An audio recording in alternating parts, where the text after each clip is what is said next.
Hello friends, welcome to my channel. आज के इस वीडियो में हम डिस्कस करेंगे स्टेट इन रिएक्ट कंपोनेंट। इससे पहले भी मैं और वीडियोस अपलोड कर चुकी रिएक्ट कंपोनेंट में, जिसने हमने types of component and syntax of each component and props देखे थे, डिफॉल्ट प्रॉप्स देखे थे। अगर आपने वो वीडियो नहीं देखा है तो मेरे चैनल पे जाके आप उन्हें देख सकते हैं।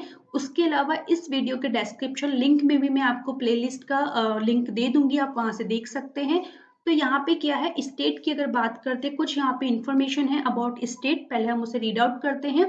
State of a component is an object that holds some information. State में change over the lifetime of the component. It is private and fully controlled by the component. When the state object changes the component rerenders. That means जो स्टेट होता है वो एक component के लिए एक ऑब्जेक्ट होता है जिसमें कि हम कुछ इंफॉर्मेशन रखते हैं। और जो स्टेट होता है वो जब तक कंपोनेंट की लाइफ रहती है तब तक वो चेंज हो सकता है, उसकी वैल्यूज चेंज हो सकती है। कॉन्फ्लिक्ट करता है प्रॉप्स से, क्योंकि जो प्रॉप्स होते थे वो एक पेरेंट कंपोनेंट दूसरे कंपोनेंट में ट्रांसफर करते थे। हम कह सकते हैं कि कम्युनिकेशन के लिए यूज किए जाते थे प्रॉप्स को। एंड जो प्रॉप्स होते थे वो इम्यूटेबल होते थे, उनकी वैल्यू को चेंज नहीं किया जा सकता था। लेकिन in case of state, state की वैल्यूज को चेंज किया जा सकता है। एंड ये प्राइवेट होते हैं, ये सिर्फ एक कंपोनेंट से लिंक होते हैं। इनमें स्टेट की शेयरिंग नहीं होती है। ऐसा नहीं है कि दो कंपोनेंट एक ही स्टेट को सिग्निफाई करेंगे। हर एक कंपोनेंट के लिए उसकी खुद की लोकल स्टेट होती है। समटाइम्स इंटरव्यू में क्वेश्चन पूछा जाता है, what is the difference between props and state. तो उस समय आपको कहना होता है, अगर आप वन लाइन आंसर दे तो स्टेट होती है वो लोकल होती है, वो फुली कंट्रोल्ड होती है बाय द कंपोनेंट जो उसको होल्ड करता है। वहीं पे जो प्रॉप्स होते हैं वो हम इंफॉर्मेशन शेयरिंग के लिए यूज करते हैं एंड वो इम्यूटेबल होते हैं, उन्हें चेंज नहीं कर सकते हैं। लास्ट है कि जब भी स्टेट ऑब्जेक्ट चेंज होता है, कोई भी उसकी वैल्यू चेंज होती है, जो वो कंपोनेंट री रेंडर्स होता है, जो उसका यूआई है वो री रेंडर्स होता है। नेक्स्ट में फर्स्टली हम क्लास कंपोनेंट स्पेसिफिक स्टेट की बात करेंगे। तो जैसा कि मैंने बताया था कि स्टेट क्या होता है, एक ऑब्जेक्ट होता है। तो अगर हमें उसे इनिशियलाइज करना होता है तो जिस तरीके से हम एक ऑब्जेक्ट को इनिशियलाइज करते हैं वैसे ही हमें इनिशियलाइज करना होता है। एंड मैंने यहाँ पे दिया है नेम एंड एज, दो वेरिएबल्स लिए हैं, दो कीज लिए। इस तरह से जितने भी नंबर ऑफ वेरिएबल्स आपको डिक्लेयर करने हैं आप की वैल्यू पेयर में इस दिस डॉट स्टेट ऑब्जेक्ट के अंदर डिक्लेयर कर सकते हैं। एंड जहां भी इसको यूज करने की बात आती है, तो जिस तरीके से आपने प्रॉप्स का यूज किया था क्लास कंपोनेंट में दिस कीवर्ड के साथ, वैसे ही जहां भी हमें यूज करना है हम इसे this dot state dot name, this dot state dot age और जो भी आपने कीज बनाई हैं उससे यूज कर सकते हैं। अब बात आती है इन्हें चेंज करने की।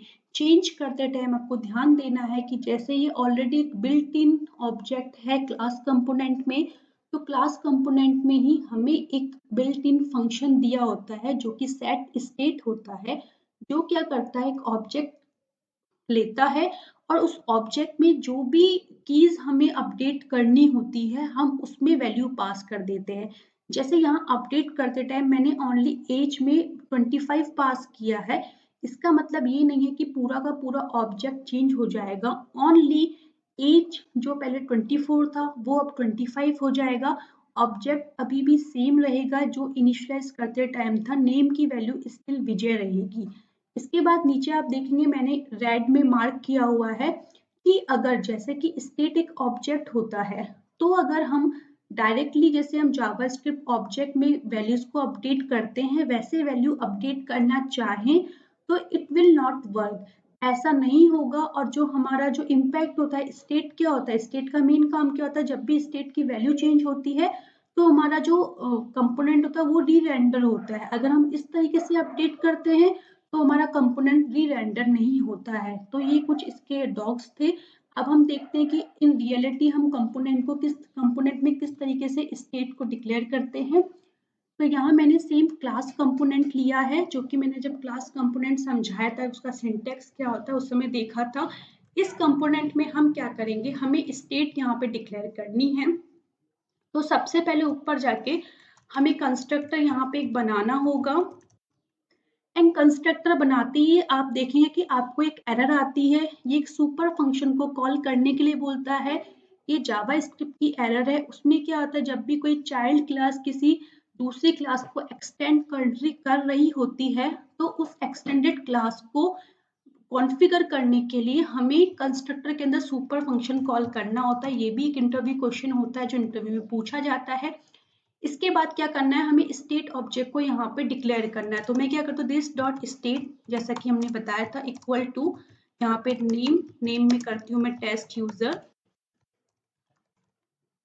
एंड यहाँ पे हम ले लेते हैं एज में 24। अब हमारा फर्स्ट काम हो चुका है। हमने स्टेट ऑब्जेक्ट को जो जो इन्फॉर्मेशन हमें चाहिए थी, अभी हमें यहाँ पे एग्जाम्पल में सिर्फ 2 चाहिए, वो हमने डिक्लेयर कर दी। अब आता है पार्ट इसको यूज करने का। तो इसको यूज करने का मेथड सेम है, दिस डॉट स्टेट। उसके बाद जो जो कीज आपको चाहिए वो आप यूज करिए। तो मैं यहाँ पे एक डिव बनाती हूँ, एंड इस डिव के अंदर मुझे क्या करना है, सबसे पहले यहाँ पे लेबल नेम, एंड यहाँ पे मैं क्या करती हूँ,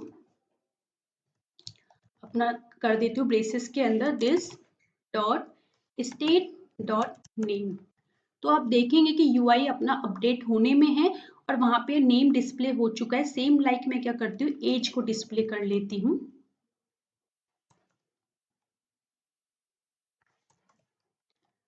तो हम 2 पार्ट कर चुके हैं, किस तरीके से हमें स्टेट को इनिशियलाइज करना होता है, किस तरीके से हम उसे कंपोनेंट में यूज कर सकते हैं। अब थर्ड पार्ट आता है कि हम स्टेट को अगर अपडेट करना चाहें तो हम उसे किस तरीके से कर सकते हैं। तो डेफिनेटली अगर हमें कुछ अपडेट करना है तो हमें एक इवेंट कॉल करना होगा। उसके लिए मैं क्या करती हूँ, यहाँ पे एक बटन एलिमेंट बनाती हूँ जिसमें लिखती हूँ मैं अपडेट एज। इसमें मैं एक इवेंट लिखूंगी ऑन क्लिक पे। ऑन क्लिक, जैसे हम सिंपल अगर HTML जावास्क्रिप्ट होती तो हम इस तरीके से फंक्शन कॉल किया करते थे, लेकिन ये JSX है इसलिए हमें क्या करना था, इक्वल टू यहाँ पे ब्रेसेस देने होते हैं। इसके अंदर जो भी फंक्शन मुझे कॉल करना है वो मैं पास करती हूँ। तो ऊपर सबसे पहले मैं यहाँ पे एक फंक्शन बनाती हूँ, अपडेट एज,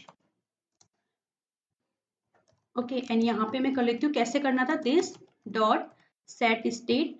इसके अंदर ऑब्जेक्ट के अंदर एज अपडेट करनी है, एज में मैंने 25 कर दिया। अब मुझे क्या करना है, इसको यहाँ पे कॉल करना है। तो इसे भी करने के लिए ऐसे करने से काम नहीं चलेगा, मुझे क्या करना होगा, दिस डॉट क्लास कंपोनेंट में कुछ भी आपको एक्सेस करना है तो आपको दिस के साथ में एक्सेस करना होगा। अब ऐसा आपने कर लिया यहाँ से।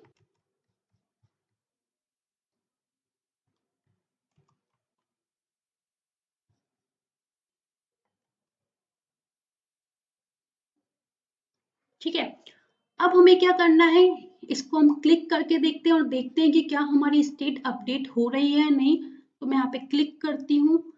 क्लिक करने पे आप देखेंगे कि हमें अगेन एक एरर आई है जो कि ऑब्वियस है। सबसे पहले से रीड आउट करते हैं, इसमें क्या है, can not read property set state of undefined. Means ये कह रहा है कि जब ये फंक्शन कॉल हुआ तो सेट स्टेट को कॉल नहीं कर सकता है अनडिफाइंड पे। मीन्स यहाँ पे जो दिस है वो हमें अनडिफाइंड मिल रहा है, जो कि जावास्क्रिप्ट की एक ऑब्वियस एरर है। अगर आपने दिस इन जावास्क्रिप्ट मेरा वीडियो नहीं देखा है या फिर आपको ऑलरेडी दिस का बिहेवियर पता है तो आपको पता होगा। मैंने इस पे भी एक वीडियो बनाया है कि किस तरीके से दिस कीवर्ड जावास्क्रिप्ट में बिहेव करता है, आप उसको भी जाके देख सकते हैं। तो यहाँ पे क्या होता है, दिस कीवर्ड की बाइंडिंग नहीं हो पाती है इस फंक्शन के साथ, यहाँ पे ये अनडिफाइंड होता है। इसलिए सेट स्टेट को इसको पता ही नहीं है कि सेट स्टेट किस पे कॉल करना है। तो इसको करने के बहुत से तरीके, एक तरीका ऐसा है कि मैं यहाँ से इसको कॉपी करती हूँ, एंड कंस्ट्रक्टर में मैं बाइंडिंग करूंगी कि दिस डॉट अपडेट में मुझे बाइंडिंग करना है इस तरीके से, डॉट बाइंड, जो कि जावास्क्रिप्ट का फंक्शन है। यहाँ पे मैं दिस पास कर दूंगी। ऐसा करने से मेरा जो एरर है वो सॉल्व हो जाएगा। मैं इसे अपडेट करूंगी तो आप देखेंगे कि मेरा यूआई चेंज होकर यहाँ पे एज 25 हो गया है। एंड एक और एरो फंक्शंस की भी हम यहाँ पे हेल्प ले सकते हैं।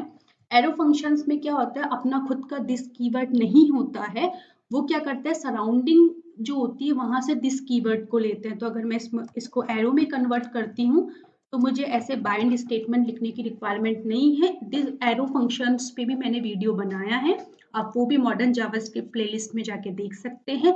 अब मैं इसे कॉल करती हूँ तो अभी भी मेरा बिहेवियर सेम है। अब हम यहाँ पे एक चीज को वेरीफाई करते हैं। जैसे मैंने आपसे कहा था कि अगर मैं इस तरीके से स्टेट को अपडेट करती हूँ तो कुछ भी नहीं होगा, उसे हम वेरीफाई कर लेते हैं। यहाँ पे मैं 25 करती हूँ और मैं क्या करती हूँ, इसे कमेंट कर देती हूँ। अब भी मैं सेम चीज कॉल करूंगी, अपडेट एज। आप देखेंगे कि मैं सेम फंक्शन कॉल कर रही हूँ, लेकिन मेरे यूआई में कोई चेंजेस नहीं हो रहे हैं, मेरी स्टेट अपडेट नहीं हो रही है, क्योंकि रिएक्ट जो होती है वो खुद की स्टेट वेरिएबल्स को खुद के ही फंक्शंस के थ्रू अपडेट करती है, वो इस तरीके से अपडेट नहीं करती है। दैट्स वाई हमें सेट स्टेट का ही यूज करना होता है, तभी वो अपडेट होता है। और यहाँ पे अगर आप नेम भी अपडेट करना चाहते हो तो आप सिंपली यहाँ पे नेम इक्वल्स टू जो भी वैल्यू लिखेंगे, तो आप देखेंगे जब मैं इसमें अपडेट करती हूँ तो मेरे नेम और एज दोनों ही अपडेट हो गई है। तो इस तरीके से हम रिएक्ट में क्लास कंपोनेंट में स्टेट को डिक्लेयर करते हैं, डिफाइन करते हैं, इनिशियलाइज करते हैं, उसे अपडेट करते टाइम हम सेट स्टेट करते हैं। एंड सेट स्टेट में जो कीज हम पास करते हैं सिर्फ उन्हीं की वैल्यू अपडेट होती है, रिमेनिंग सेम रहती है। ये एक मर्जिंग होता है, पूरा अपडेट स्टेट अपडेट नहीं होती है, सिर्फ अब न्यू लेटेस्ट वैल्यू मर्ज होती है। एंड जब भी हमें यूज करना होता है हम इस तरीके से this dot state dot name इस तरीके से एक्सेस करते हैं। दिस कीवर्ड के साथ जो बाइंडिंग का इश्यू आता है, या तो हम उसे डॉट बाइंड करके यूज कर सकते हैं या फिर एरो फंक्शंस की हेल्प से। अगर आपको वीडियो अच्छा लगा हो तो वीडियो को लाइक जरूर कीजिए। इसके बाद नेक्स्ट वीडियो में अपलोड करूंगी जिसमें हम फंक्शनल कंपोनेंट में किस तरीके से स्टेट का यूज करते हैं वो देखेंगे। एंड उसके लिए स्पेसिफिकली हम यूज स्टेट नाम का एक हुक है उसे देखेंगे, जो कि रिएक्ट के 16.8 वर्जन में इंट्रोड्यूस किया गया था। उसके बाद ऑलमोस्ट मैक्सिमम टाइम हम आजकल फंक्शनल कंपोनेंट पे ही न्यू प्रोजेक्ट स्टार्ट करते हैं, क्योंकि स्टेट का यूज उसमें बहुत ज़्यादा हेल्पफुल होता है। So thanks for watching.